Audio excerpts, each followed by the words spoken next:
녹화도 같이 들어갑니다. 시황 전체적인 부분을 다뤄야 될 것 같아요.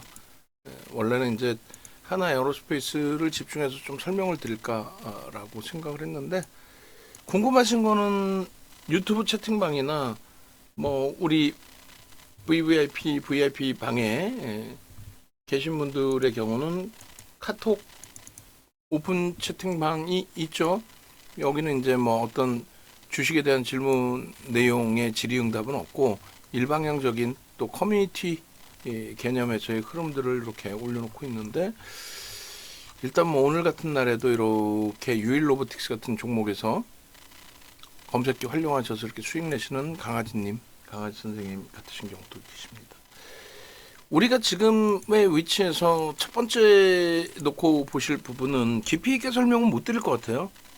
뭐 결과가 당장 뭐 나와주면 그것을 보고 해석하면 되는 거니까, 굳이 결과가 없는 상태에서 예단해서 뭐 설정해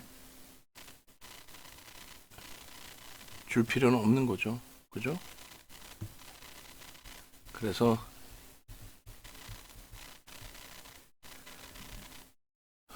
일단은 이렇게 첫 번째 기준의 설정 범위는 1. 탄핵 선고에 대한 부분,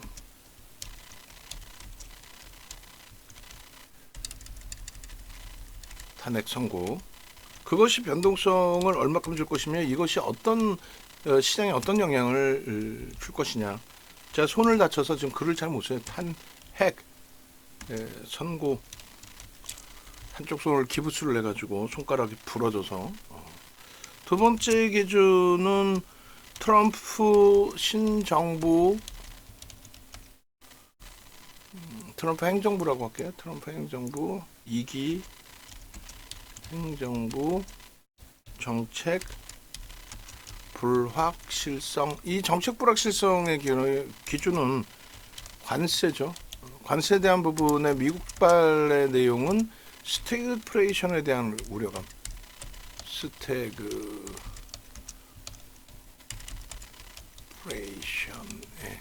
대한 우려감, 이렇게 있는데, 이거 이외에 어떤 또 다른 내용이 있을까요? 공매도. 오케이. 공매에 대한 요 세 가지 정도면은 지금의 기준에서 설정해서 놓고 볼 이슈의 내용이 되지 않을까라는 생각이 듭니다.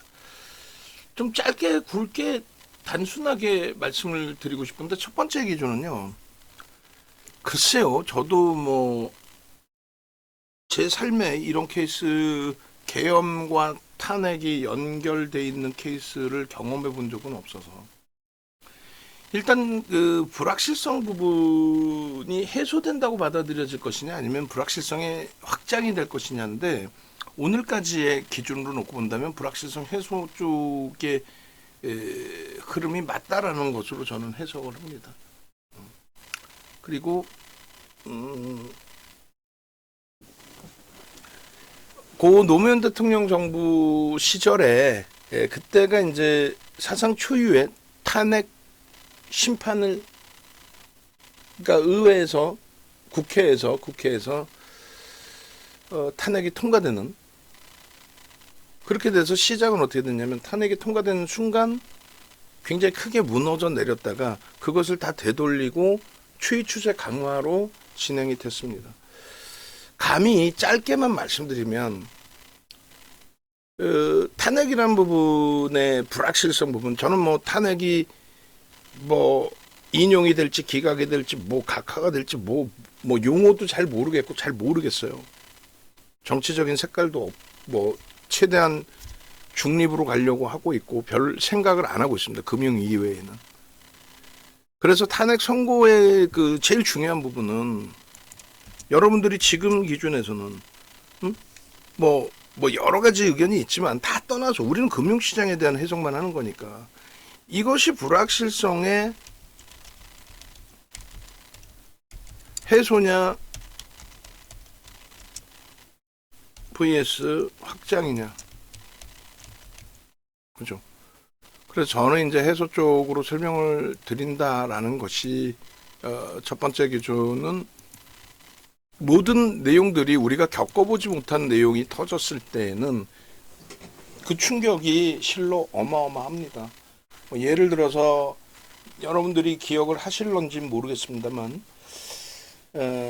2006년 경으로 제가 기억을 하는데 북한의 1차 핵실험 상상이 되나요? 지금은 이제 원체 북한이 핵실험을 자주 했었기 때문에 그냥 뭐 북한이 핵실험을 한다라든가 또 2007년도에 북한의 장거리 미사일 있죠. 장거리 미사일. 뭐 하와이 본토까지 날아간다라고 하는 ISBM인가요? 뭐 용어도 잘 기억도 안 나요.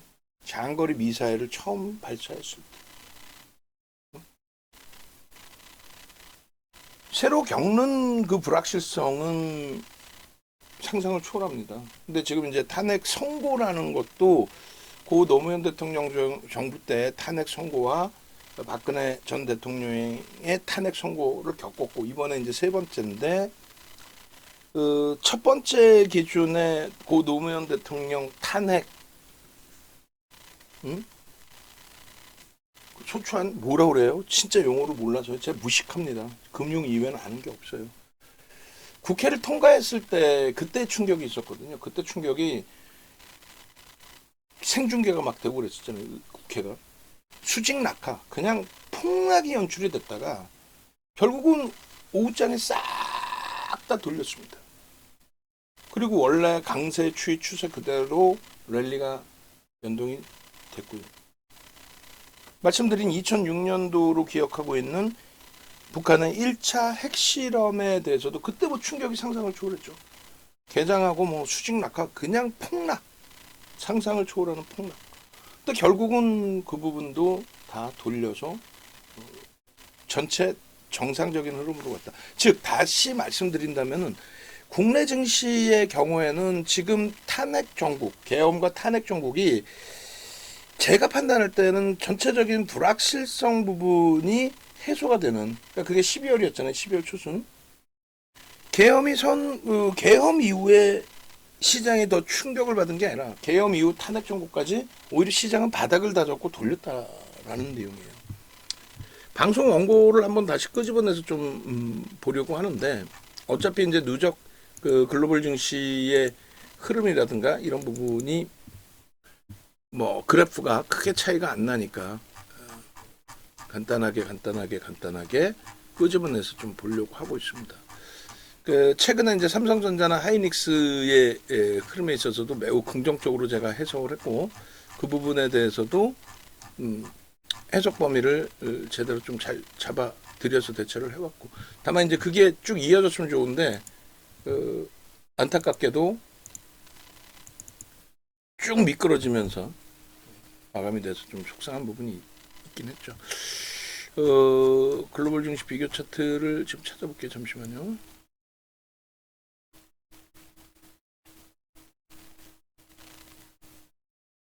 삼성전자, 하이닉스, 뭐 IT 쪽의 기준 뭐 다 여러 가지가 있는데 이것만 보려고 그래요. 이것만 지금 요거만. 지금 이제 지금 시국에서 와닿으실지 모르겠지만 아이고 비교 차트 한번 놓고 보면서 해석을 해보자는 거죠. 요거를. 응?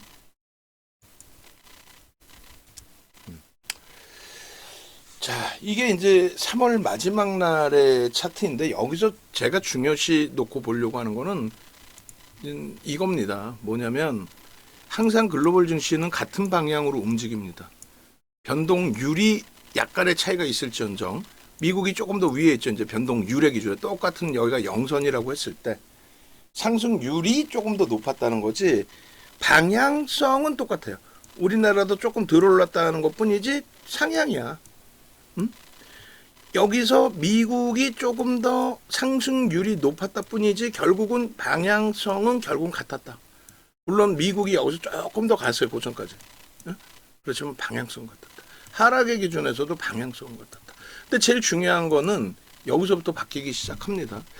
2022년도에 지금의 이제 현 정부가 들어서면서 현 정부가 오롯이 다 잘못했다 그 얘기가 아니에요. 현 정부가 잘못했든 야당이 잘못했든 뭐가 됐든 간에 글로벌 시장에서 이격이 발생되기 시작해요. 상승률에 대한 이격. 방향성은 같이 갔어요. 조정받을 때 똑같이 조정받았고. 그렇잖아요. 지금 뭐 조정받을 때 똑같이 조정받았고 올라갈 때 똑같이 올라왔습니다. 다만 체감온도가 안 좋은 거는 글로벌 증시는요. 이 당시 고점을 넘겼단 말이죠. 무슨 말이냐면은 국내 증시 지수 기준으로 3,300포인트를 다 넘겼어요. 근데 캔들로 표시된 우리나라 증시만 저 고점을 근처에도 못 가봤죠. 3,300. 3,000을 넘긴 적도 없죠. 그러다 보니까 저것을 디커플링이라는 표현을 하는데 디커플링은 아니란 말이에요. 이격이 발생됐을 뿐이지 우리도 어찌됐든 저점을 높여가면서 상승은 했어요. 그나마도. 그런데 밑도 끝도 없이 뜬금없이 지난해 7월 정점을 찍고 나서는 유럽이 이렇게 초강세를 띄고 미국이 초강세를 띄는데 일본 같은 경우는 이제 금리 영향에 엔화의 강세로 전환되는 뭐 그런 시점이었던 것 같아요. 그러다 보니까 달러와 지수로 환산하다 보니까 뭐 차별화는 좀 있겠죠. 어찌됐든 국내 증시만 조정을 받았어요. 6개월 내내 음봉. 이것을 디커플링이라고 하는 거예요. 누구는 위로 가는데 밑으로 꺾어졌을 때 그 이전은 등락률의 차이지 같은 방향이야. 그건 디커플링이라고 표현하지 않고 또 증시가 못 간다고 해서 증시 부양책을 내놓을 수도 없습니다. 왜 저점을 높이고 있는데 무슨 부양책이야. 근데 결정타가 작년 7월 기준에서 정점 찍고 시장이 무너집니다. 근데 무너지는데 저 무너지는 흐름이 왜 무너졌느냐. 왜 무너졌느냐. 그리고 누가 무너졌느냐. 응? 지금 지나고 나니까 왜 무너졌어요? 윤정두가 지금까지 이야기한 정정 불안이었구나. 정치적인 정책적인 불확실성이었구나. 그거 이외엔 답이 없습니다. 계엄까지 생각하지는 않았겠지만 누가 계엄이라는 걸 쉽게 생각합니까? 그러지는 않았겠지만 뭔가 극적으로 달해 있다. 뭐 예를 들면 명태균 씨 사태라든가 그렇게 되면서 뭐 특검에 대한 빗발치는 요구라든가 뭐 야당이 잘했네 여당이 잘했네 다 떠나서 굉장히 어수선해진 마지막 이제 뭔가 터질 것 같은 그런 분위기로 외국계에서는 인식한 게 아닌가. 그래서 우리나라에서 외국인 자금이 지금의 이 심리적인 면만 가지고 빠져나갈 수가 없어요. 어떻게 빠져나갈 수 있는 거? 빠져나간다면은 펀드런 사태가 나와야죠. 외국계 기관 투자자의 자금이 개인 소유 자금이 아니잖아요. 그죠? 펀드 상품에 가입해서 우리나라 같은 경우에 베트남 펀드 베트남에 투자해 주세요. 미국 펀드 미국에 투자해 주세요. 뭐 중국에 투자해 주세요. 또 우리나라 자체적인 부분에서도 2차 전지 투자해 주세요. 방산주 투자해 주세요. 다 나뉘어져 있잖아요. 그죠? 그것이 글로벌 경기가 무너져서 환매가 나오기 전까지는 자금이 이탈이 없단 말이죠. 그러니까 지금 쉽게 예를 들어서 삼성전자의 외국인 지분이 50%예요. 그럼 50% 지분을 갖고 있는 외국인은 바보입니까? 응? 왜 안 팔아? 또 그 전에 팔았어야지. 그거는 인덱스 자금이란 말이에요. 일정 범위 유지되는 자금. 그 자금 이외에 단기 성향의 자금들 또 어떤 특정한 자금들 이런 것이 우리나라 자체에서 빠져나가는데 시가총액 비중이 20%를 넘기고 있었던 삼성전자와 또 7%의 시가총액을 형성하는 하이닉스 이런 종목에 집중돼서 물량이 나온 거죠. 그렇잖아요. 그래서 삼성전자 하이닉스가 빠졌단 말이야. 삼성전자가 주가가 밀리고 하이닉스가 고점 대비 40% 밀리니까 손가락질이라는 손가락질은 다 했잖아요. 근데 가슴에 손 얹고 생각해 보십시오. 삼성전자의 실적과 하이닉스의 실적과 현대차 기아의 실적. 막연히 좋다가 아니라 상상을 초월하는 실적을 내주고 있어요. 특히 하이닉스 7월 고점 찍고 9월 때까지 40%가 밀리는데 이 영업이익 전망치가요. 23년도에 영업이익 6조 5천억 적자일 때 24년도 영업이익 전망치가 8조였습니다. 그러던 게 24조 수준까지 나온 거예요. 23조 4천억까지. 응? 주가가 그렇게 올라갔느냐? 8조 예상하던 게 24조니까 300% 올라갔느냐? 풀 뜯어먹는 소리 해봤어. 무슨 300%가 올라가 얘가.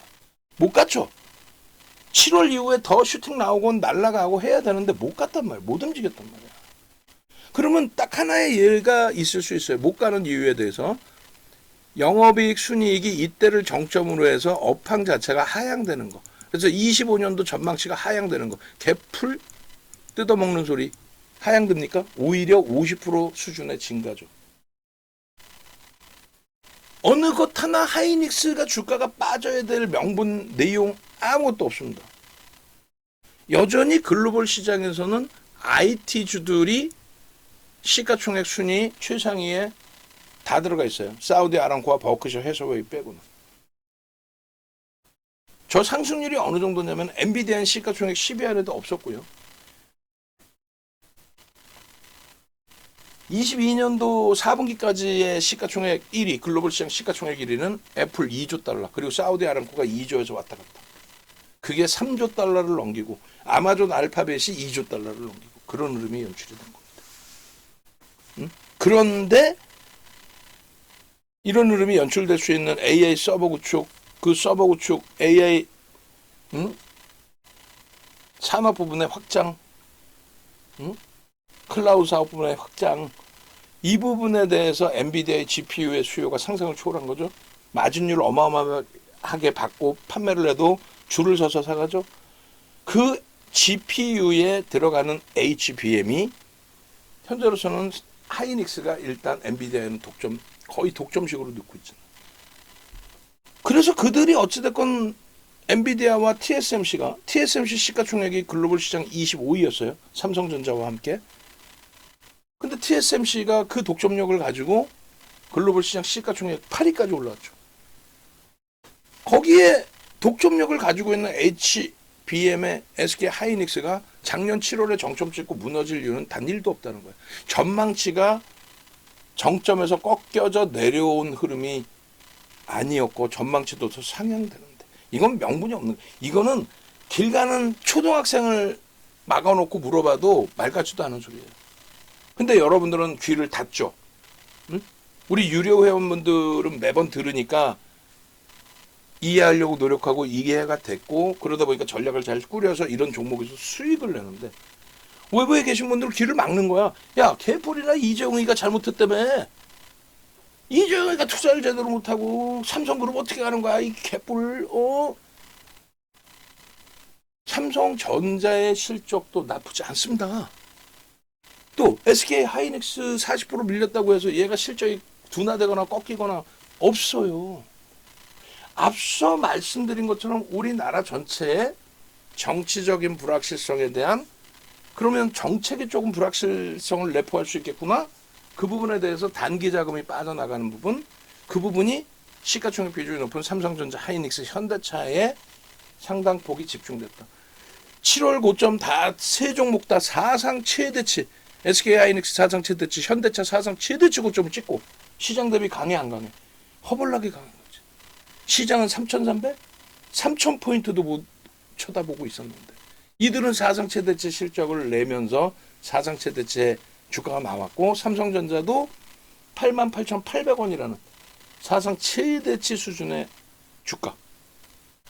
9만 원 넘긴 거는 4거래일 뿐이 없어요. 9만 원 터치한 날까지 5거래일 뿐이 없어요. 실질 88,800원은 외국인들이 장내 매수 2% 1억 2천만 주를 사재끼면서 쏘아 올린 고점이에요. 근데 순식간에 무너졌죠. 펀더멘털이 바뀌었냐고. 실적이 예상치보다 둔화됐다? 23년보다 좋잖아요. 월등히. 근데 주가는 23년 저점을 깨고 내려간다. 말이 됩니까? 그래서 결론적인 부분 말씀드리면 이 불확실성 부분이 6개월 동안에 이격이 발생돼 있던, 그러니까 디커플링이 발생돼 있던 6개월 동안 디커플링이지 이격이 아니라, 그죠? 여기 6개월 동안에 우리나라만 음봉 떨어졌잖아요. 하다못해 뭐 일본이 약세였어도 횡보란 말이죠. 종가선 차트로 보시면.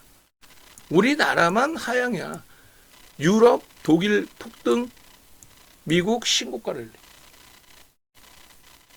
저 불확실성이 오히려 계엄 터지고 탄핵 들어가니까 바닥을 찍고 돌리죠. 요번에 밀린 거는 뭐 또다시 어떤 거예요? 미국발 관세? 관세 같은 소리 하고 있어. 미국발 관세로 해석하면은 안 되고, 그렇게 해석하는 애들 얘기를 들으니까 여러분들 계좌가 시퍼런 거고, 그럼 뭘로 해석합니까? 미국의 새로운 정부가 들어서면서 기존의 민주당 정부의 정책이 바뀌었죠. 바뀌어가는 과정 속에서 민주당은 글로벌 시장에서 유화 정책을 쓰지만 공화당은 좀 과감한, 나는 마초야. 우리가 왜 전 세계 뭐 보안권 노릇을 왜 우리가 우리끼리 잘 먹고 잘 살면 되지. 야, 옆집에 저 까불면 쟤 한 대 때려서라도 내가 맛있는 거 먹을 거야. 그 정치적인 쇼. 관세부가 난리나 있잖아요, 지금. 왜 난리나 있는데 시장이 마이너스 1% 수준에서 끝납니까? 마이너스 0.78로 끝났네? 0.76? 니케이가 6% 수준의 낙폭에서 2.73으로 돌리고 끝나요? 관세가 그렇게 문제가 있다면? 미국의 공화당 정부, 지금 들어온 트럼프 2기 정부, 행정부가 야, 다 같이 죽자 하고 정책을 만든 거예요. 그냥 트럼프 대통령의 기분에 따라서 야, 관세 부과해 이렇게 되는 겁니까? 아니잖아요. 만약에 제 얘기가 다 뭐 귀에 안 와닿고 다 이거는 말도 안 되는 얘기다. 그럼 여러분들의 또 주변에 그 주장에 휘둘리신 거라면은 결론은 뭡니까? 트럼프 나빠요. 트럼프가 관세 매겨갖고 이거 경기가 침체될 거고요. 그럼 주식을 때려쳐야지, 농담이 아니라. 대공황 상태가 온다며, 그렇게 되면. 미국이 스태그플레이션에 들어간다면서요. 경기는 안 좋은데 물가만 오르는. 그거를 생각을 못할까? 공화당은? 트럼프 대통령은? 주가가 밀린다고 막연하게 생각하지 마시고, 새로운 정책에 대해서 시장에서 받아들이는 부분이 다소 불확실성의 확장 부분, 공포감이 있구나. 근데 펀더멘탈상의 문제 훼손 범위는 아닌 것으로 추정을 하는데, 시장이 폭락을 했다가 돌리고 양봉으로 돌려버리네? 미국 쪽의 기준에서도 마찬가지네. 소비 위주의 국가에서 채권을 찍고 먹고 사는 미국에서 중국뿐만 아니라 동남아 물품들을 관세를 세게 매겨서 수입 물가가 높아지면 미국 서민들은 어떻게 할 거야? 응? 그러면 지금 이 과격한 부분에 대해서 당근책이 나오겠죠. 그 당근책은 뭔지 뻔히 알기 때문에 우리 현대차 그룹 같은 경우도 뭐 울며 겨자 먹기가 될 수는 있습니다만, 미국에 30조 원 투자하겠다라든가 이런 부분에 액션을 서로 제시하는 거죠. 잘 생각해 보세요. 트럼프 정부 1기 때 2017년부터입니다. 2016년 11월 달에 트럼프 대통령이 당선이 된 거예요. 우리나라 날짜 기준으로 11월 7일 날 선거에서 당선이 된 겁니다. 이긴 겁니다. 12월 9일 날 윤정두 생일. 그러고 나서 이 폭발적인 랠리가 나왔지.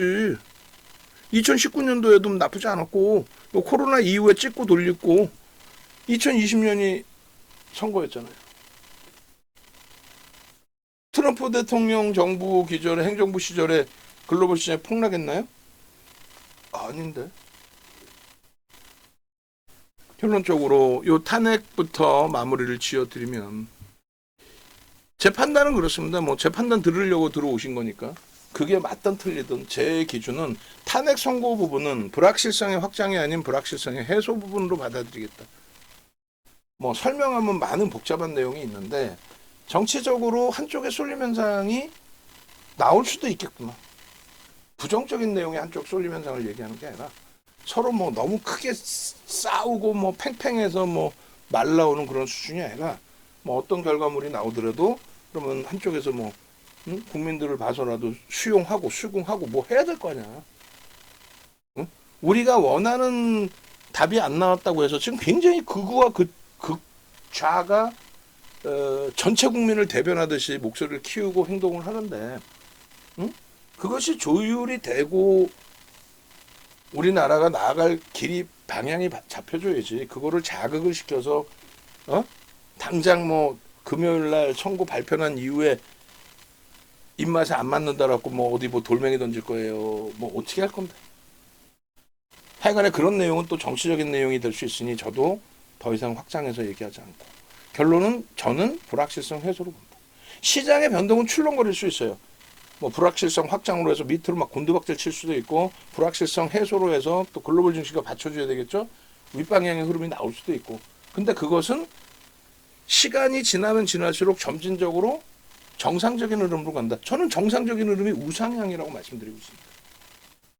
우상향이라고. 됐죠? 그래서 곰곰하게 생각해 보세요. 여러분들이 알고 계시는 역사적인 사건들, 뭐 9.11 테러도 좋고요. 우리나라의 기준으로 따진다면 고 노무현 대통령 시절에 탄핵이라는 게 처음 형성이 되고 국회 통과했을 때, 뭐 유시민 작가라고 그러나요 요즘에? 유시민 작가가 악을 쓰고 으아 뭐 하고 막 뒤로 자빠지시는 그런 모습, 얼마나 히트쳤어. 그래서 국회의원도 한번 하시고, 국회의원 한번 하셨나? 하여간에 몰라. 아무것도 몰라 윤정수는. 주식 이외에는 아무것도 모릅니다. 그 흐름 속에서 결국은 시장은 흔들렸지만 제 갈 길을 갔다라는 거고요. 북한의 핵실험에 대한 해석도 해드렸던 겁니다.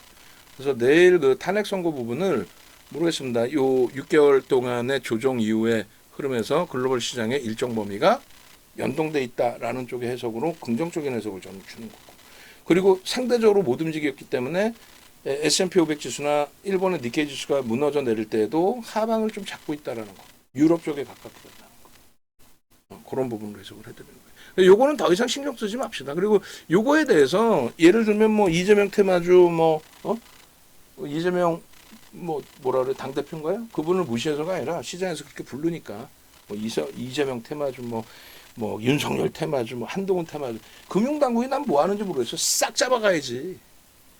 응? 빨리빨리 패스트트랙으로 그냥 팍 해가지고.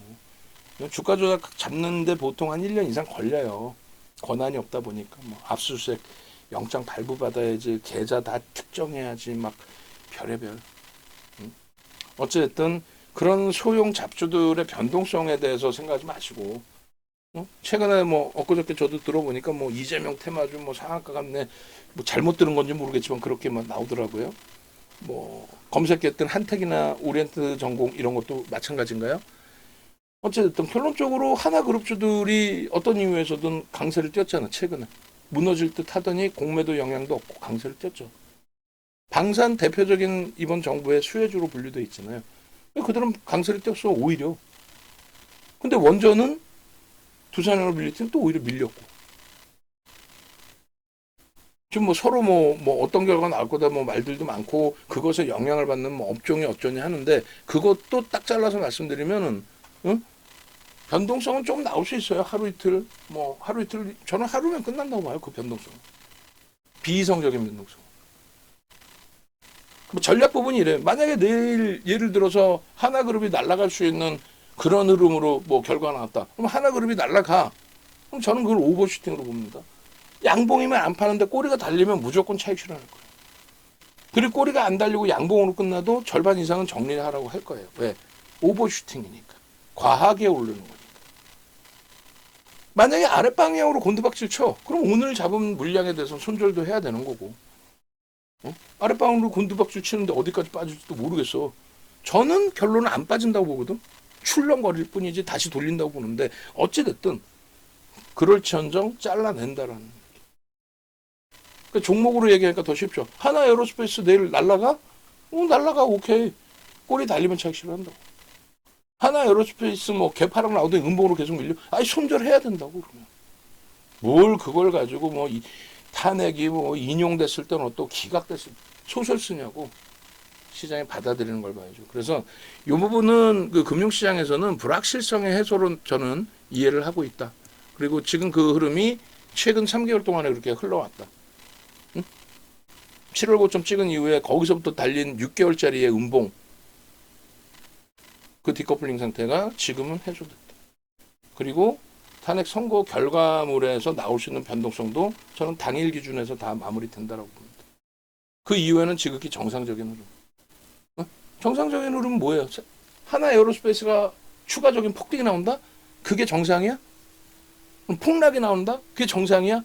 그 얘기를 하는 게 아니라 하나 그룹 주들 또 하나 에어로스페이스가 강세를 지속할 수 있을 만큼의 메이저들의 수급이 유입되거나 거래 대금이 형성돼야 된다는 거죠. 메이저의 수급이 유입되지도 않고 거래 대금도 둔화되면은 걔는 조정을 받습니다. 공매도의 역할은 1도 없다라고 저는 해석을 하는 거고. 응? 이해되시죠? 그러니까 그날 들여다봐야 돼요. 그러니까 아예 우리가 설정을 해놓은 예를 들어 삼성전자, SK 하이닉스, 현대차, 기아는 그냥 우리나라의 대표 업체들이어서가 아니라 실적 대비 상상을 초월하는 저평가 상태에 있으니 그런 종목은 탄핵 종목이든 뭐든 포트폴리오 구성을 한 만큼 편입의 기준을 잡고 가지고 가는 거예요. 어떤 변동이 나와도. 비중만 좀 불편하면 조금 조절할 뿐이고. 근데 프리미엄이 높아져 있는 거. 3월 달까지도 하나 에어로스페이스 우리 주력주로 넣어놨었잖아요. 그게 윤종도 전략이야. 아주 나쁜 사람들처럼 하나 에어로스페이스 방산주 좋다고 해놓고 살까요 그러면 꿀먹은 벙어리다던가. 혹은 2월 달부터 해서 공매도 타격받는다고 그 좋은 가격에 다 팔아버리라고 한다든가. 그러질 않아 윤종도는. 명확해. 사야 되는 근거, 실패가 되더라도 편입해야 되는 설정 이유.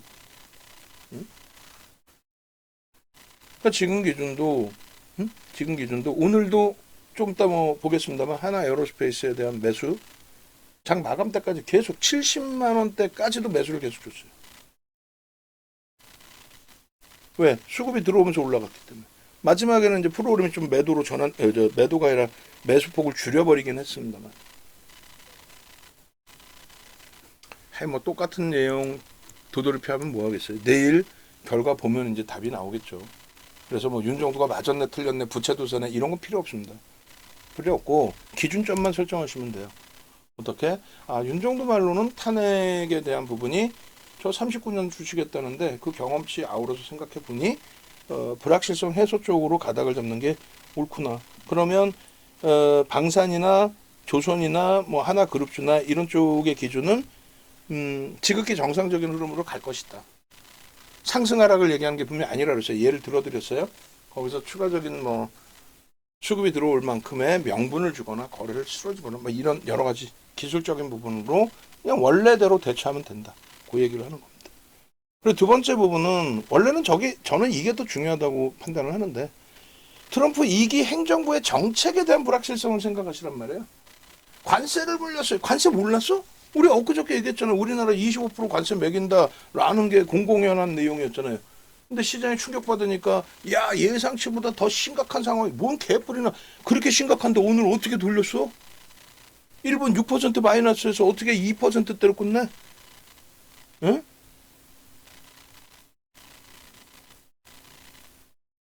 결론적으로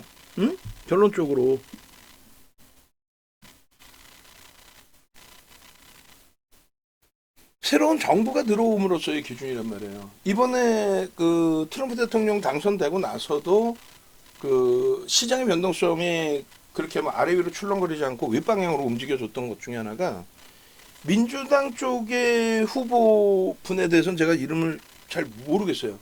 잠깐 뭐 이렇게 나오셔서 그랬던 건지 어쨌든 뭐 바이든 후보에서 이제 바뀌었잖아요. 근데 예를 든다면은 트럼프 1기 행정부에 대해서는 2017년부터 2020년 대선 기간까지 전 세계가 다 들여다보고 있었고 당연히 미국 국민도 들여다보고 있었단 말이에요. 일단은 한번 겪어본 정부이고 한번 겪어본 정부의 정책이란 말이에요. 물론 정책은 상당 부분이 이제 바뀐 부분도 있겠습니다만. 그래서 이 부분이 새로운 정부가 들어오면은 겪을 수 있는 그런 내용이다라고 생각하시면 돼요. 다시 얘기해서 제 주변에서도 말씀을 하신단 말이에요. 야, 트럼프 또라이. 와. 다른 나라도 아니고 미국의 세계 1등 국가의 1등 대통령에 대해서 트럼프 대통령이 저는 존경스러워. 뭐 사상을 떠나서 진보 보수를 떠나서 이분 이 양반이 우리나라에도 지금 트럼프 월드 있잖아. 트럼프 월드인가? 건물 대우에서 대우 망하기 전인가? 하여간 지어놓은 거 여의도에도 2개가 있어요. 트럼프 월드인가 뭔가 있잖아. 부동산 부자라며. 대단한 사업가시라며. 정치 안 했으면 지금도 각광을 받는 아주 멋들어진 분이라며. 그리고 1기 때 뭐 그렇게 뭐 크게 문제된 거 있었어요? 솔직히 얘기하면? 그렇게 문제가 됐으면 미국 국민들이 바보야? 왜 또 뽑아? 후진국의 뭐 미개인들인가? 그런 논리를 얘기하는 거예요, 뭐. 민주당, 공화당, 진보, 뭐 보수를 얘기하는 게 아니라. 응? 제 주변에서도 뭐 트럼프 대통령 욕하는 사람도 있고, 또 이번에 관세에 대해서 제대로 알고 얘기를 하냐고. 관세의 문제는 뭐 글로벌 시장하고의 무역 분쟁의 부분도 되겠지만 결국은 내놓은 거 보면 유럽한테는 꼼짝 못해. 그냥 만만한 게 외환 보유고 많은 국가들이 누구예요? 외환 보유고가 많다는 게 뭐야? 미국 달러가 많은 거야? 아니지. 미국 채권이 많은 거죠. 미국이 달러를 찍어서 먹고 살아요? 아니죠. 미국은 채권을 찍어서 채권 팔아서 먹고 사는 국가죠. 그 채권을 가장 많이 갖고 있는 국가들이 어디예요? 중국하고 미국이 맨날 싸운다? 말 같지도 않은 소리 하고 있어. 중국이 미국 채권 가장 많이 갖고 있어요. 사우디와 일본과 함께. 그리고 우리나라, 대만, 스위스 이런 쪽이죠. 그 대만도 중국에 흡수되지 않기 위해서 발버둥 치면서 야 미국아 나 좀 도와줘. 그래 니들 돈 버는 거 빨리 채권 사 이 녀석들아. 이렇게 되는 거 아니에요. 응? 그 정치적인 부분들에 대한 내용이 된단 말이에요. 근데 잘 기억해 보시면은요. 바이든 대통령이 당선되자마자 취임도 하기 전에 뭘 얘기해요? 지금 여러분들 기억도 안 나시죠? 그러니까 게다가 파란 거야. 바이든 대통령 당선되자마자 취임도 하기 전에 탄소 배출권에 대해서 각 기업에 탄소 배출권 부과시킨다 그랬잖아. 쌩 난리가 났잖아. 그래갖고 막 기업들마다 우리나라 기업들도 미국에 잘 보여야 되니까 야 우리는 탄소 배출권을 축소시킬 거고 그 일반적으로 생각할 땐 뭐예요? 야 미래를 위해서 우리 어린애들을 위해서 친환경의 정책을 피는구나. 그게 아니야. 친환경 정책 속에 정치자금 후원을 공식적으로 받기 때문에 그렇습니다. 북극곰이 물속에 젖었잖아요. 신재생 에너지를 씁시다. 그러면서 신재생 에너지 쪽에 정부 보조금을 막 지원해 주지. 그러면서 석탄업체, 원유업체에 굉장히 강력한 세금을 부과해버려요. 그래서 석탄업체가 오바마 대통령 때 석탄업체 2군데와 공화당을 지지하는 주정부와 또 시민단체가 미국의 미국의 행정부를 상대로 소송을 걸어서 결국은 오바마 정부 때 승소합니다. 승소해요, 승소. 미국의 환경청에 대해서 환경에 관련된 내용을 관장하라고 그랬지 기업에 세금을 부과하라고 권한을 준 건 아니다라는 결론이 나와요. 판결 결과가. 어찌됐든 왜 좋은 에너지원을 쓰지 못하게 하느냐. 신재생 에너지 쓰는 것도 좋지만 지금 현재 신재생 에너지의 가격이 너무 비싸단 말이에요. 사용하기에는. 그래서 보조금을 지원해 주는 거예요. 근데 이번에는 뜬금없이 바이든 대통령 정부 때에 뜬금없이 신재생 에너지가 아니라 나는 전기차를 후원해 줄 거야. 그래서 막 전기차 전 세계적으로 전기차 보조금 주고 코로나19를 명분으로 그리고 막 전기차 충전소를 만들어. 전기차 수십 년 전부터 전기차 수소차 개발하고 있었어요. 근데 정부가 정책적으로 이렇게 보조금을 주질 않았었지. 전기차 보조금 안 주면 팔리질 않아. 그 바이든 대통령 정부 딱 들어서자마자 탄소 배출권 억압하기 시작하고 그러고 나서 전기차 육성책 나오면서 테슬라가 10배 이상 올라갔죠. 그렇게 되면서 우리나라 LG화학이 300% 1년 만에 300% 올라오면서 시가총액 3위. 삼성 SDI가 300% 올라오면서 시가총액 5위. SK이노베이션이 시가총액 5조짜리가 500% 올라와 버립니다. 그게 2차 전지 랠리예요, 사실은. 2023년도 에코프로 금양, 특히 금양 같은 쓰레기들 날아간 게 그게 2차 전지의 본질적인 랠리는 아니고 그건 머니게임이었고. 이해되세요? 그러니까 결론은 복잡하게 얘기를 했는데 간단하게 말씀드리면 트럼프 2기 행정부에 대해서 관세에 대해서 얘기 나오니까 주식하시는 분들이나 또 일반인들도 간혹 말씀하시는데 특히 주식하시는 분들 입장인 거죠. 이 개뿔이나 이 쓸데없는 얘기해서 개박살나게 만들고 말이야. 막 이렇게. 근데 결론은 바이든 정부 때도 똑같았다는 거예요. 응? 똑같은 민주당 정부 정권이었나? 그때 바이든 정부 때가 아니지. 트럼프 대통령한테 이겼죠. 이긴 거죠. 그리고 바이든 대통령이 된 거죠. 근데 어찌됐건 그 상황에서 정책이 친환경으로 바뀌는 과정에 탄소 배출권에 취임도 하기 전에 탄소 배출권으로 어마어마한 억압을 줬다고 기업들에 대해서. 여러분들 기억을 못 하실 거예요. 그러면 2기 행정부에 대해서 반론의 의견이 나오는 거잖아요. 관세를 부과하면 말이야. 미국 내에서도 말이야. 수입 물가가 올라가니까 말이야. 서민들은 어떻게 해? 경기가 안 좋은데 말이야. 경기가 안 좋아? 경기가 안 좋은데 지금까지 랠리가 나왔나? 지표가 안 좋은데 지금까지 랠리가 나서 최근에 꺾여진 거 말고. 그죠? 지표가 좋으니까 올라가는 거란 말이야. 그런 상태에서 그냥 호사가들의 얘기는 그냥 경기가 안 좋아요 잖아. 무조건 경기가 안 좋아. 그건 2000년 전에 소크라테스도 얘기했어. 소크라테스도 아우 경기도 안 좋고 아우 요즘 젊은 것들이 인사도 안 하고 아우 그냥 확 그냥 막 그냥. 그게 2000년 전부터. 응? 결론적으로 경기가 안 좋다는 것을 그냥 가정을 하는 거지. 경기가 안 좋지는 않아요 지금. 그죠? 경기가 안 좋으면 금리를 급격히 내렸겠지 지금. 그래서 그냥 경기가 지금 되게 안 좋은데 물가까지 올라가면 이거 스태그플레이션이잖아. 그건 남미를 얘기하는 거야. 진짜 경기가 안 좋은데 물가만 치솟아서 진짜 국민들이 거지가 돼버리는 남미에 대한 공포지. 미국은요. 시장이 어떻게 여태까지 랠리가 나왔어. 지표가 좋으니까. 아니 어떻게 고금리 사상 최대치 고금리 2000년 이후에 가장 높은 고금리 5%대 중반을 넘겨 금리가 지표가 좋으니까 그렇지. 인플레이션 잡기 위해서. 여전히 지금도 고금리죠. 왜? 경기가 좋으니까. 체감 온도는 안 좋죠. 우리 후배가 얘기하더라니까 엊그저께 형님 옷가게를 4개를 하다가 2개로 줄였는데도 그래도 힘듭니다. 처음에 그냥 웃으면서 그래 했는데 얘 심각한 거 알아서 얘기를 해줬어요. 야 심각하게 고민을 해봐라. 1차 산업, 2차 산업, 3차 산업, 4차 산업으로 점점 넘어가지 않니. 솔직하게 얘기해서 너는 힘들다고 하지만 지금 AI 관련 쪽에 뭐 우리나라를 떠나서 미국 쪽에 그러면 시가총액 최상위의 AI 업체들이 다 집중돼 있잖아요. 진짜로 버크셔 해서웨이와 사우디 아람코를 빼고 나면은 10위 안에 들어있는 게 다 AI 관련된 내용들을 같이 포함하고 있어요. 응? 애플 시가총액 3조 넘기는 거. 우리도 AI, MS, 엔비디아 다 3조 달러 넘겼죠. 아마존 알파벳 2조 달러 넘겼고, 메타 플랫폼 1조 넘겼고, TSMC 세계 글로벌 시장 25위에서 8위까지 올라왔었고, 지금 테슬라한테 살짝 밀려있는 뭐예요? 이름도 까먹었어. 어찌됐건 새롭게 10위 안에 들어온 브로드컴.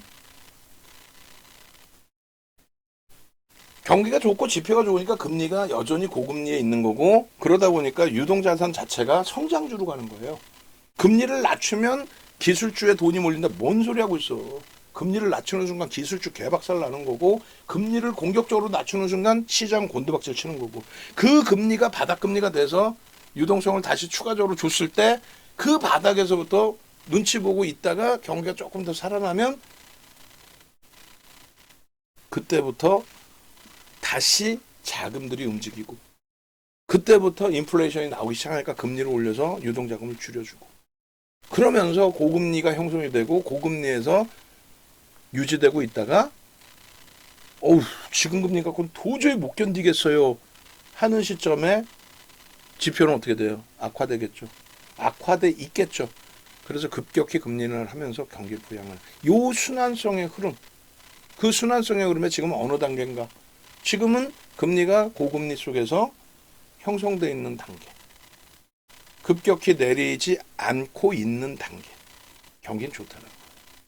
그러면 트럼프 행정부의 새로운 정책에 대해서 이 부분에 대해서 어떻게 이해하고 어떻게 대처할지만 고민을 하면 돼요. 스태그플레이션에 대한 우려감이 있지만 지금 스태그플레이션이라는 거예요. 경기는 안 좋은데 물가만 미친 듯이 올랐습니까? 아니죠. 관세를 매겨서 물가가 오를 수도 있으니 그에 대한 공포감인 거죠. 그러면 트럼프 2기 행정부가 관세를 야 니들 말이야 니들 때문에 우리 적지 않았는데 말이야 관세 이빨 올려버릴 거야 이것들 하기야 확 그냥 막 그냥 그럼 서민들 다 죽으라는 얘기야? 아니겠죠. 새로운 분명한 당근책이 나옵니다. 예를 들어서 야 현대차 그룹이 미국에 30조 투자한다잖아 이것들아 니들은 뭐하니? 그렇게 하면 내가 이런 거는 좀 유예해 줄게 있다고. 그게 정치적인 논리인 거죠. 그래서 하여간에 지금 이렇게 얘기해봐야 와닿지 않아요. 결론은 여러분들이 와닿으실 수 있는 건 딱 한 가지입니다. 미국 선물도 지금 뭐 4% 폭락 나오고 있습니다만 장중 내내 그 퍼센테이지의 하락임에도 불구하고 일본이 6% 낙폭에서 2%로 줄이고 우리나라가 1% 미만으로 낙폭을 줄이고 마감됐다. 물론 내일 그 전저점이 깨질 수도 있어요. 깨질 수도 있습니다. 근데 펀더멘탈적인 부분을 놓고 보시라는 거예요. 당장 스태그플레이션이 형성되어 있는 게 아니에요. 야 우리 다 같이 죽자 대공황 상태로 가자 해서 트럼프 2기 행정부가 지금 이러한 정책을 피는 것도 아닙니다. 아주 긍정적으로 해석할 수는 없지만 이런 때에 옥석 가리기를 잘 하시고 공포감에 내동매매하지 마시고 예를 들어서 이렇게 움직이다가 이런 종목이 있을 거고요. 그죠? 이게 뭐예요? 우리 지금의 기준에서는 이것도 하냐? 이렇게 움직이다가 요만큼이지. 누가? 방산조선 뭐 이런 쪽이겠죠. 또 이런 종목이 있을 거예요. 이렇게 가다가 뭐 다시 이렇게 돼 있는 황금 대바닥주라고 일컫는. 또 로봇 관련주들이 어떻게 되세요? 레인보우 로보틱스 올해 1월 달에 본격적으로 14만 원대부터 우리는 들어갔지만 레인보우 로보틱스 1월 달에 상한가 가서 21만 원. 1월 3일 날 어떻게 됩니까? 1월 2일 날 상한가, 1월 3일 날 거래대금 1조를 넘기면서 21만 원, 22만 원대 공방이 있었죠. 그때 어떻게 강력한 매수, 그리고 40만 원대 더블 수익, 그리고 꺾여질 때 마지막 물량 손절. 끝. 쳐다도 안 보죠. 왜? 거래가 급감을 해서 레인보우 로보틱스가 이렇게 폭등이 나왔는데 거래가 급감해서 이렇게 된 상태에 거래가 급감해서 돌려줄 수 있는 힘이 없기 때문에 얘는 미련을 버려버리는 거예요. 그러니까 지금의 위치라는 것이 뭐냐면 예를 들어서 지금 요 정도의 위치에 있다. 우리도 공략을 했던 HD 현대일렉트릭이 굉장히 많이 빠졌어요. 뭐 30% 이상 빠졌었죠. 40만 원대에서 30만 원 이탈됐으니까 그걸 낙폭과대로 보시지 말란 말이에요. 작년 내내 그렇게 좋아하고 강력하게 재편입 기준 잡고 차익 실현하고 또 편입하고 이런 HD 현대일렉트릭을 또 레인보우 로보틱스 이건 강력합니다. 역부 입장 안 나옵니다. 이거는 지금 사도 크게 무리 없습니다. 이런 레인보우 로보틱스 지금 쳐다나 봐요. 우리가 안 보죠. 무슨 말이냐면은 여기 요 자리라고 생각하신다면 돌리는 놈만 가져가는 거야. 앞서 말씀드린 것처럼 하나 에어로스페이스, 하나 그룹주, 방산조선이 내일 어떤 결과가 나오든 올라가 못 올라가 모른다니까. 나도 모른다니까. 여러분들이 그 해답을 들으러 온 거예요. 내가 부채도사야? 걔네가 만약에 방산조선이 다 여기 있다고 가정을 했을 때 얘네를 들어 올려준다면 누가? 메이저가 들어 올리겠지. 아래 위 내일 당장 변동성을 떠나서 들어 올려준다면 그러면 어떻게 돼야 돼? 거래가 터지면서 들어 올려주고 이 고점은 무조건 거래가 터지면서 슈팅이 나가겠죠. 그러면 따라가는 거야. 근데 레인보우 로보틱스, HD 현대일렉트릭처럼 개뿔이나 수급도 꼬여 거래 대금도 안 나와? 그럼 걔는 버리는 거예요. 그래서 이런 조정이 한번 있을 때 옥석 가리기를 합니다 라는 게 그 내용인 거지. 누가 그냥 다 써놓은 내용 가지고 이게요 저게요 이게 이렇게 되면요 저렇게 되면 자기 머릿속에서 나온 내용이야? 아니지. 윤정두가 지금 하는 얘기가 솔직히 못 알아들을 내용이에요? 아니죠. 지극히 객관적인 지극히 정상적인 내용이잖아. 그러지 않아요?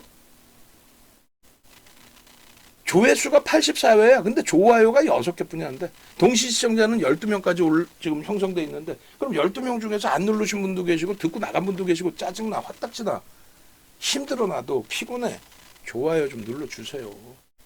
유튜브 듣는 분들. 응?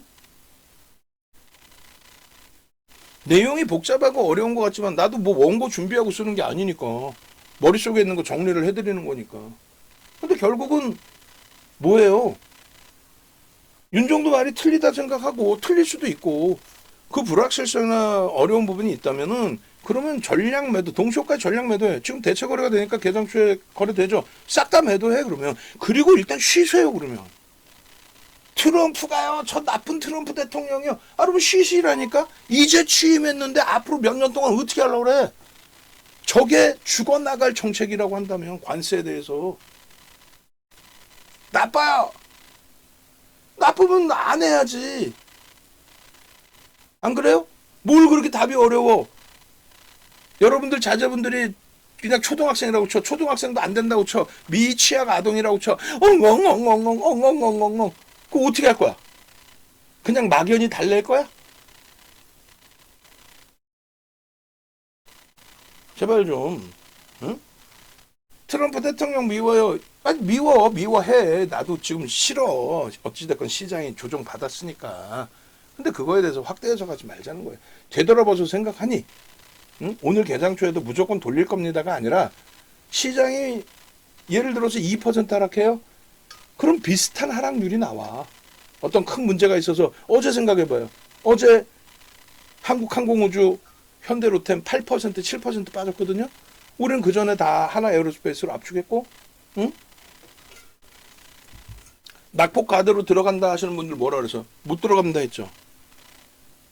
응? 그렇잖아요.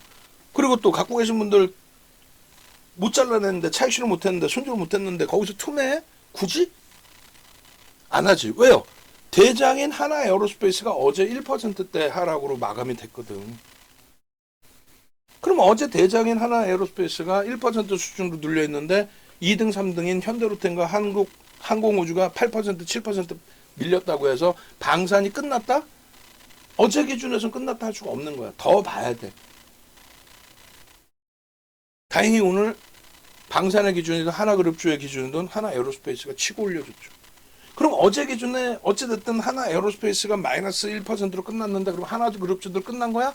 아니지. 어제 기준에 하나 오션은 강보합으로 끝났단 말이야. 그러면 아직까지는 하나그룹주도 무너진 건 아니네. 이해되세요? 내일 기준에서 마찬가지예요. 다 같이 무너진다라고 하면은 무너지는데 왜 안 잘러? 손절도 하고 예전 물량이면 차익 실현도 하고 미련 갖지 말고 저점에서 사면 되지 않을까요? 떨어지는 칼날을 왜 잡어? 돌리면 사람 말에 돌리면 내일 만약에 그게 아니라 윗방향으로 슈팅이 나와 따라가도 되나요? 아, 양복인데 왜 못 쫓아가? 따라가는 거지. 따라갔다가 꼬리를 달면 차익 실현하면 되잖아. 혹은 따라갔는데 이게 힘이 없어서 꺾여져 버려. 그럼 손절해야지. 시원하게 빨리빨리 결과 나오는 종목 들어가려고 따라 붙는 거 아니에요? 지금 갖고 있는 이유도? 그럼 빨리빨리 대처해야지. 여러분들이 사고 윤정두가 좋다고 해서 사셨다고 해서 그 종목이 갑니까 무조건? 응?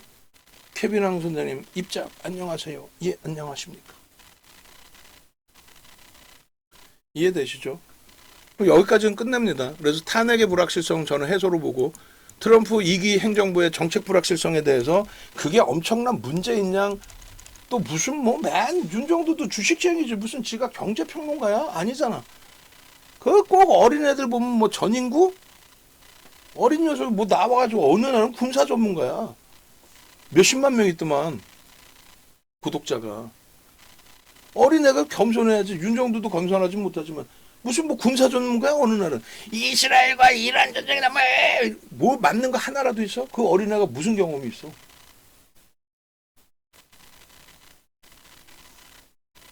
누구지? 김철상인가? 지상파에 요즘에 나와가지고 무슨 경제평론가는 무슨 경제학 박사 모셔다가 들으면 되지.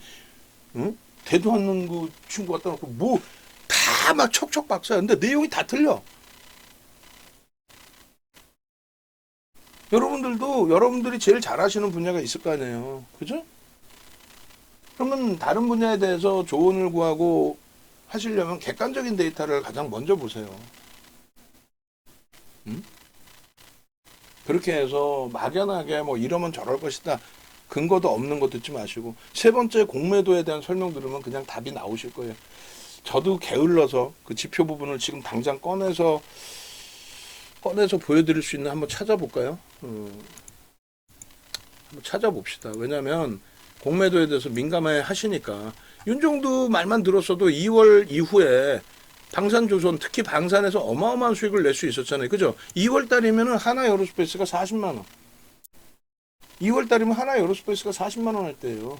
78만 1천 원 찍죠. 근데 2월 달에 못 산 이유는 공매도 재개되면 죽는다 얘기 때문에.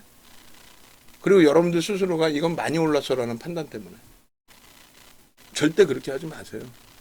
응? 지금 스페셜 교육에 제가 한번 찾아볼게요.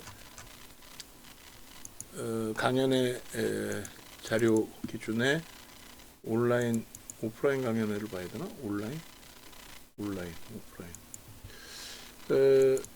KBS 머니올라 자료에서 좀 볼게요. 완성본 정리해놓은 게 있긴 한데 박스 수정이라고 해서 이거 보겠습니다. 공매도에 대해서 보시려면 대차 잔고를 보시려면 예탁원 가시면 돼요. 예탁원이라고 검색하시면 나옵니다. 네이버에서 검색하시면 나와요. 그 예탁원에 가셔서 대차 거래에 대한 종류 이런 것에 대한 기본적인 내용도 좀 보시고. 그러니까 대차 거래라는 거는 말 그대로 빌려오는 거죠, 주식을.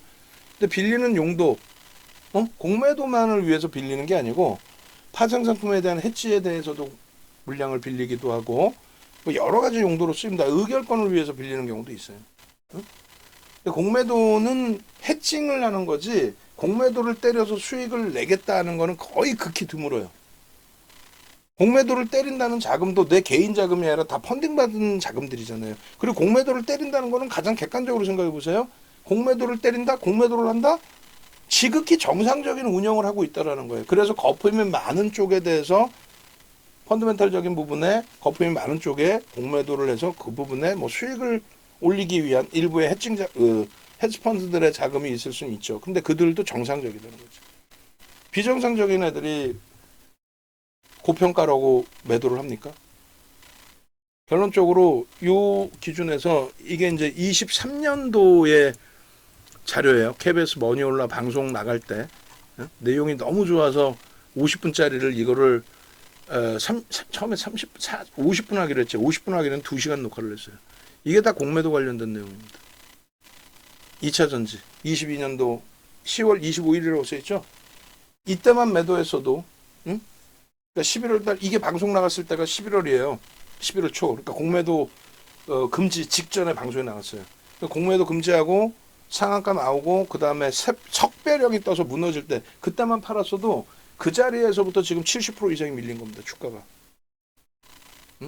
박순영이 갖다 집어넣으라고 선대인이 갖다 집어넣으라고 그렇게 악을 쓰고 다녀도 윤정두보다 제도권에 계신 분들이 윤정두보다 모르는 게 아니에요. 본사에서 이런 쪽을 보는 분들 그냥 뭐 객장에 계시는 분들 말고 말을 섞기가 싫은 거야. 그분들 입장에서는 말을 섞기가 싫은 거야.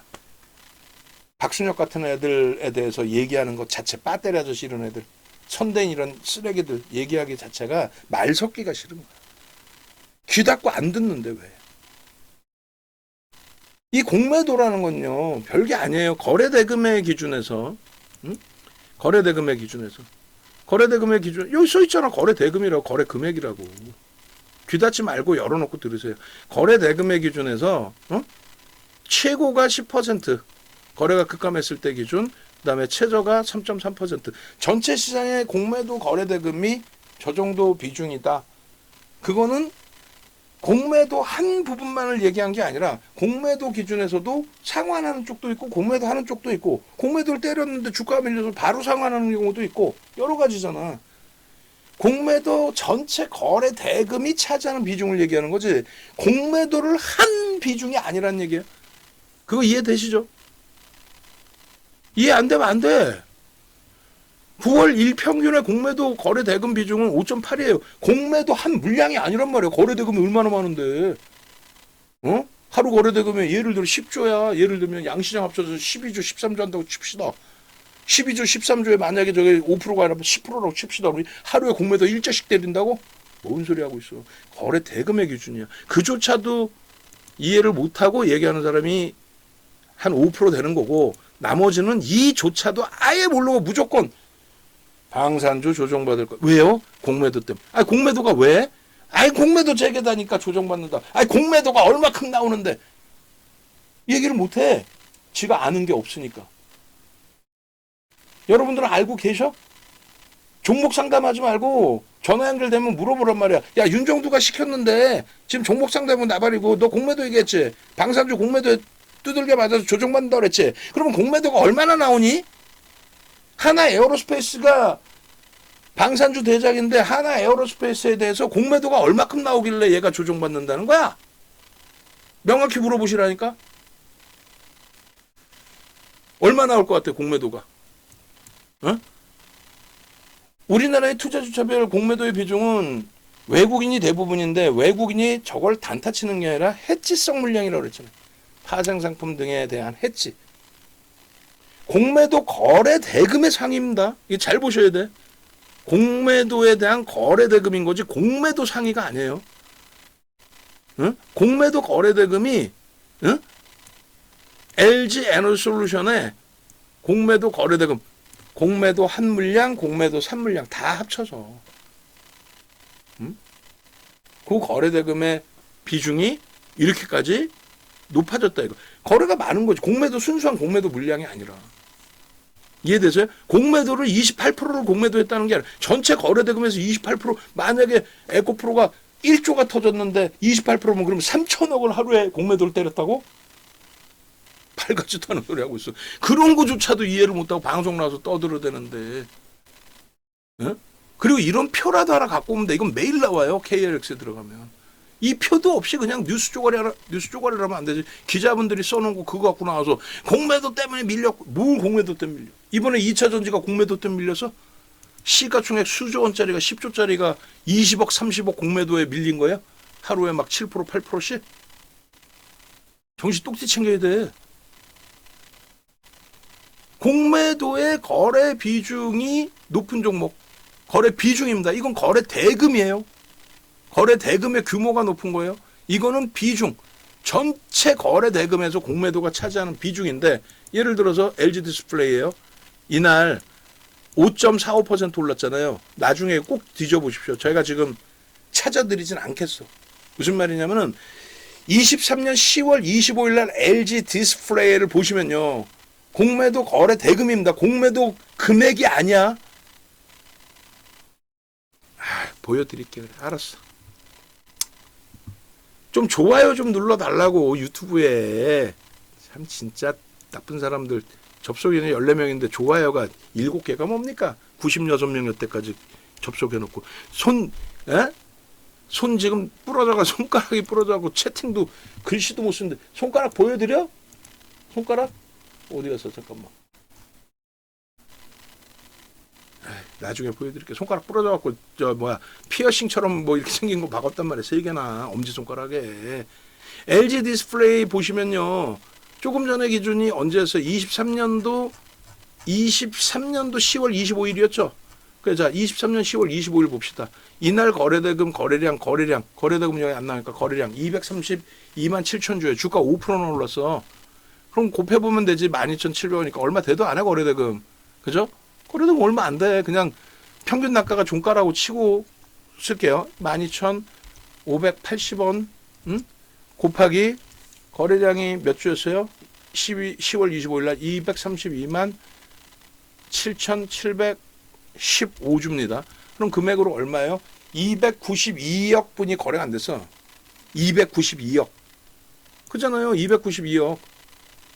그리고 저거를 누적으로 보면 안 되고 순매수로. 순매수로 쭉 내려서 다시. 23년 10월 23일. 10월 25일 요날. 그죠?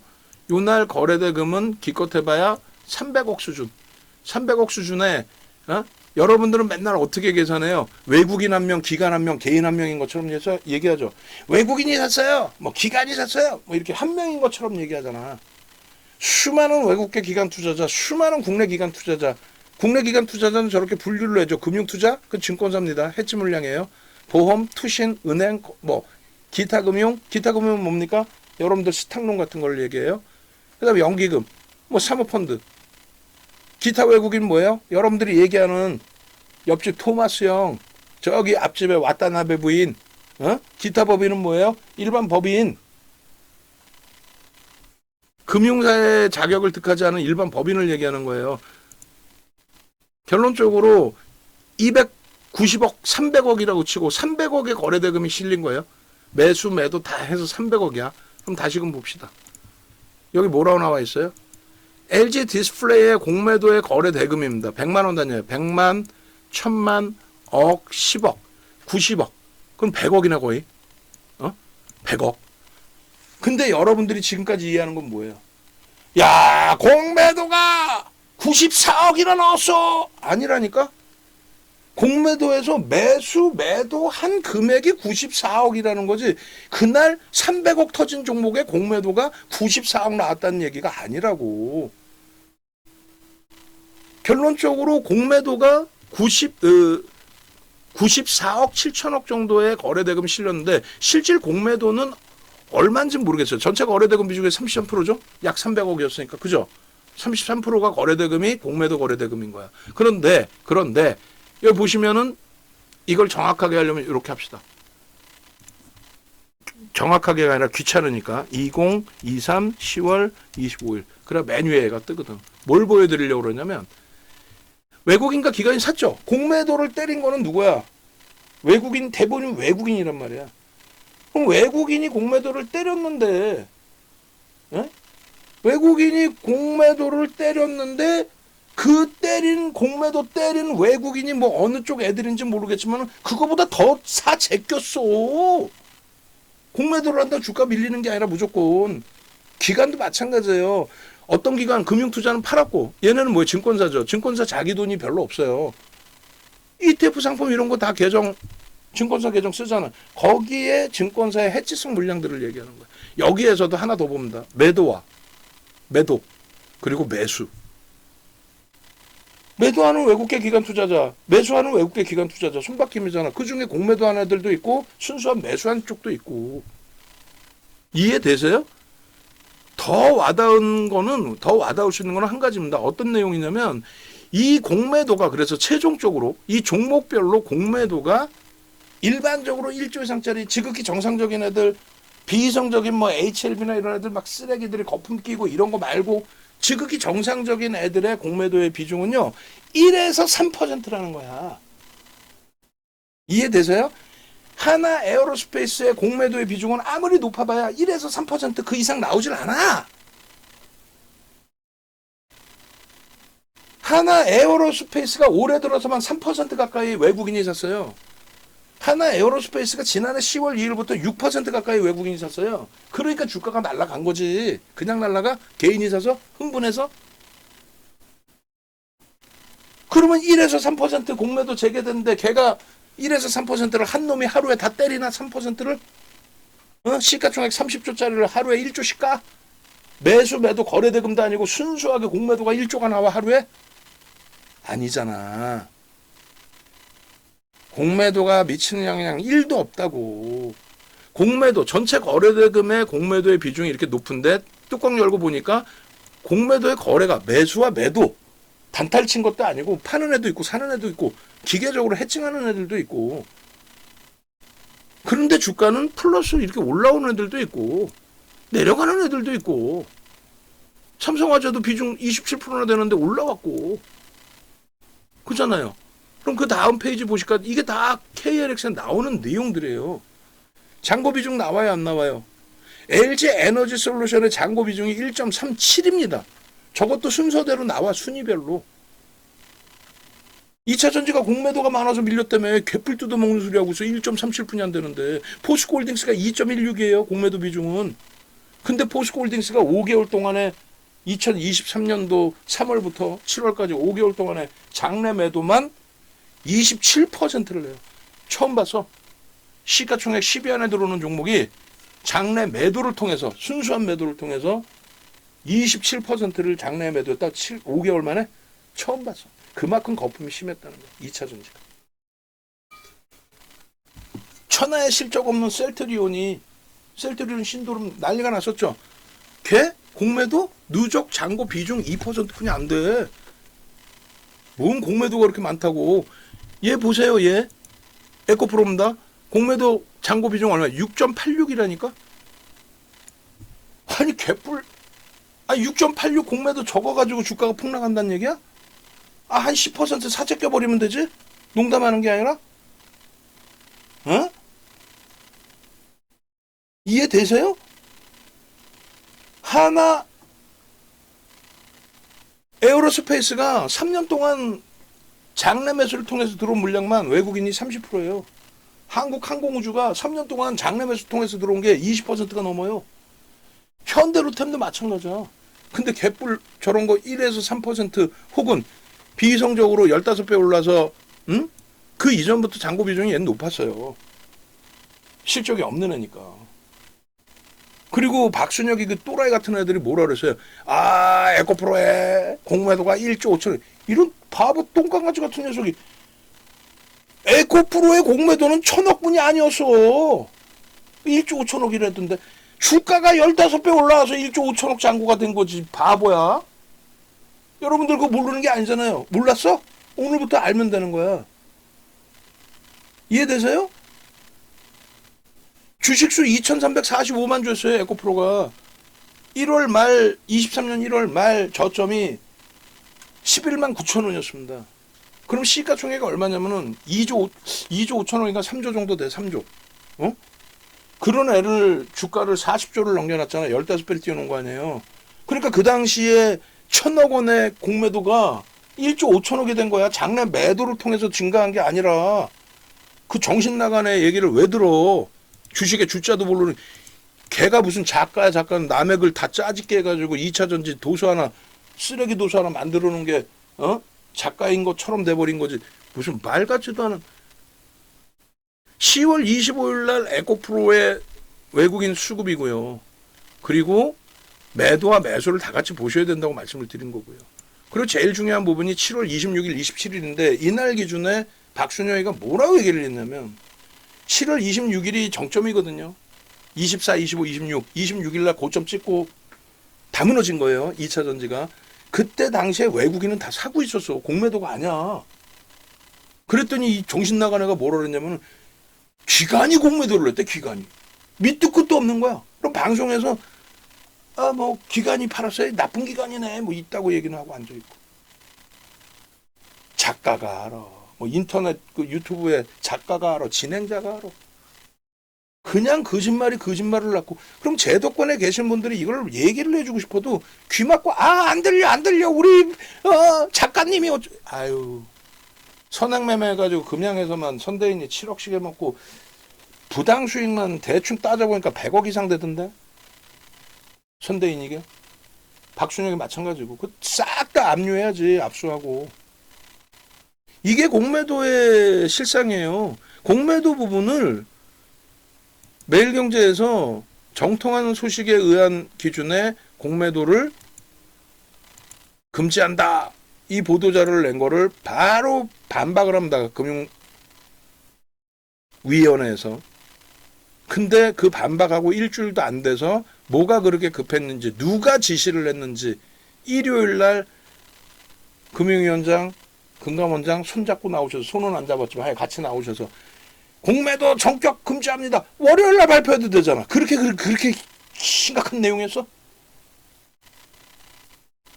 그 공매도가 재개가 됐는데 여러분들이 가슴에 손을 얹고 생각해봐요. 그리고 좋아요 좀 누르라고 좀 그렇게 몇 번을 부탁을 드려도 나 이거 얘기하고 끝낼 거야 오늘.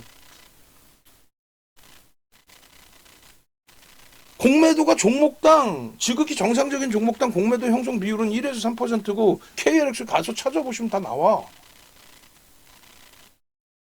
그게 어떻게 주가를 훼손시킵니까?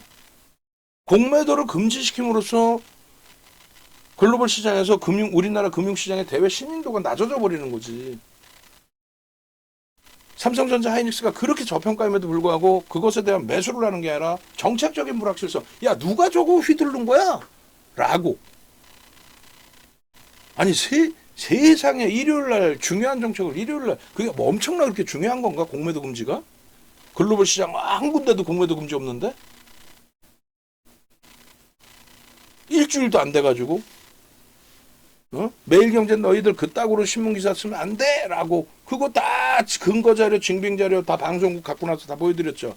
매일경제가 보도자료를 냈고 그것을 이례적으로 금융감독위원회에서 야 이따구로 거짓 뉴스 뿌리면 안 돼. 이 양반들이 무슨 공매도 금지야. 우린 검토한 적이 없는데. 그러고 나서 일주일도 안 돼가지고 그것도 일요일날 긴급하게 두 분의 수장이 나오셔서 에휴, 공매도 금지할게요.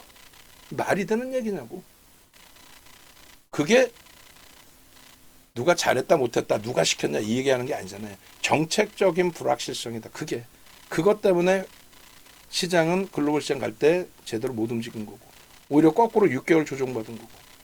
그리고 지금 공매도 재개했을 때 2월 달부터 똑같은 얘기 아닙니까? 윤 정도는 걱정 마십시오고 시장에서는 밑도 끝도 없이 막연하게 아유 방산 다 팔고요. 조선 다 팔고요.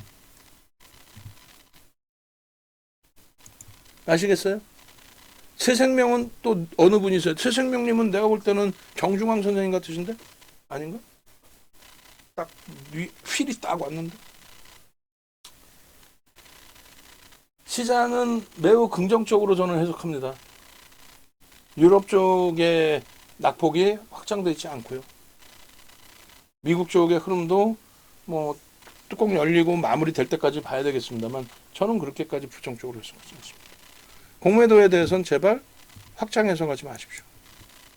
오늘의 기준은 종목군들에 대한 마케팅도 좀 해야 되고 유료 가입하세요도 해야 되는데 뭐 굳이 여러분들이 공포감 갖고 있는데 뭐 응? 지금 말씀드린 내용들에 대해서 내가 와다 같이 갈 수 있을 것 같아 하시는 분들만 네이버에서 윤종도 검색하세요. 응? 검색하셔가지고 유튜브 찾아오십시오. 유튜브에서 윤종도를 검색해도 돼요. 응? 그러면 이렇게 나와요. 하나 에어로스페이스입니다. 바로 하루 전입니다. 목표 주가 80만 원 돌파에 대한 근거입니다. 하나 에어로스페이스 vs 공매도입니다. 여기 있잖아 여기. 불과 어제예요. 그리고 나서 오늘 8% 올랐어. 시가총액 8위로 올라섰어요. 시가총액 8위짜리 종목에서 8%의 수익을 내보시란 말이야. 에? 검색기의 기준에 뜨는 종목만 사면 되잖아. 그러면 뭘 그렇게 어려워. 검색기에 뜨고 나서 진입 이후의 상승률 뭐 별거 아닌 것 같아. 뭐 2% 올라오려고 여러분들이 단타 친다고 들어가서 지금 단타가 나옵니까? 거래가 안 나오는데? 거래가 나오고 단타가 나오기 위한 흐름에서는 이런 전제 조건이 깔려야 돼요. 어떤 거? 이런 거 거래대금에 막 조 단위씩 터져주고 하는 흐름들. 이거 보세요 이거. 하나 에어로스페이스가 검색기에 뜨고 나서 9%씩 움직입니다. 3월 4일날. 저것도 70만 1,000원 찍고 60만 원 깨져서 공매도 공격받았다고 악쓰는 정신 나간 애들. 걔네들은 40만 원일 때도 공매도 운운하던 애들이에요. 응? 포트폴리오 비중에 다 넣어놨죠 얘를. 그거 어떻게 됐어요 그래서? 포착하고 9%. 얘는요. 포착하고 11%. 얘 누구야? 하나오션 시가총액 12위까지 올라왔던 11월 7일 날 3억 500만 주짜리 3만 원이 안 됐어. 시가총액이 10조가 안 된 애를 27조까지 땡긴 거야. 그 수익 다 뭐 했냐고 여러분들. 악을 쓰고 얘기를 하는데 아이고 안녕하세요 새생명 정중앙 새생명 뭐라 해요 새생명 선생님. 빨리 복귀하셔야죠. 복귀하셔야지. 혼자 하셔서 잘 또 운영이 되시면 뭐 상관이 없고요. 얼마나 못 들어집니까? 아니 윤정두가 검색기에 이렇게 떠서 슈팅이 나오는 종목군인 방산 조선에 대해서 매수를 안 드렸을까봐? 올라간 것만 갖고 나왔을까봐? 시가총액 10조, 20조, 30조짜리에서 진입하고 하루에 10%, 20% 누적적으로 따블 이런 수익이 왜 여러분들 수익이라고 생각을 안 하세요? 우리 포트폴리오요? 다 오픈해드렸잖아. 지금 보시면 어떻게 돼 있어? 포트폴리오? 개뿔 우리 거 이렇게 돼 있어 그냥. 삼성전자, 하이닉스, 현대차, 네이버. 그러면 이거는 원금을 다 지킬 수 있는 거야. 아무리 시장이 깨졌어도 원금 다 지키고 있어. 그리고 지금 갖고 있는 게 세 종목뿐이 없어요. 나머지는 다 압축했어. 하나그룹주도 압축합시다. 방산 압축합시다. 못 움직일 것 같은 방산에서의 대장 하나 에어로스페이스가 가장 세. 응?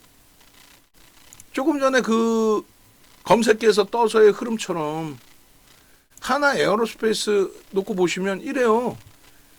21만 원 기억나세요? 작년 5월 2,400개 종목에서 종목이라고는 7개 종목을 주력으로 넣어놨는데 여러분들이 제일 싫어하는 삼성전자, 하이닉스, 현대차를 포함한 7월 달에 하나 에어로스페이스 25만 원. 검색기 15만 원부터 뜬 거를 작년 12월에 31만 원. 그리고 계속 공격적인 매수에 강조를 드리잖아요. 그럼 주력주 이외에 단타 치려고 했던 자금들 추가적으로 들어갈 수 있잖아. 3월 포트폴리오 2월 말에 설정해드리고 2월 말에 하나 에어로스페이스를 넣을 수 있었겠냐고. 방산 좋아하는 애들도 여기서 넣을 수 있었겠냐고. 70만 1,000원 찍고 60만 원이 깨졌는데 끝이라고 보지. 공매도 나온다는데 윤정도 아니고선 넣어드릴 수 있냐고. 저게 보름도 안 돼서 30% 올라왔던 거예요. 그리고 다시 밀려 떨어지고 다시 돌리는 겁니다, 지금. 이게 여러분들 계좌의 수익이 되는 거지. 어? 지금 사도 되나요? 했더니 방송에서 좋다고 해놓고 지금 사도 되나요? 이러면 그게 밀리면 사죠. 그럼 밀리면 보셨죠? 공매도 때문에 깨지는 거. 언제 사려는 거야? 그리고 올라가면 대박 나셨죠? 뭐 어떻게 뭘 대박 나? 다 팔라고 그래놓고. 응?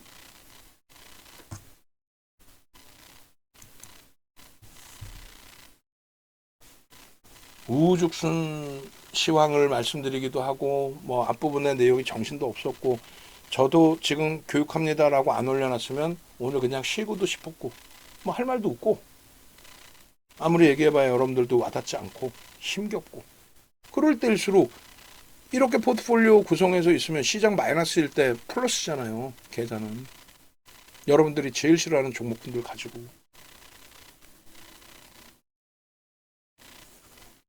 잘 판단하십시오.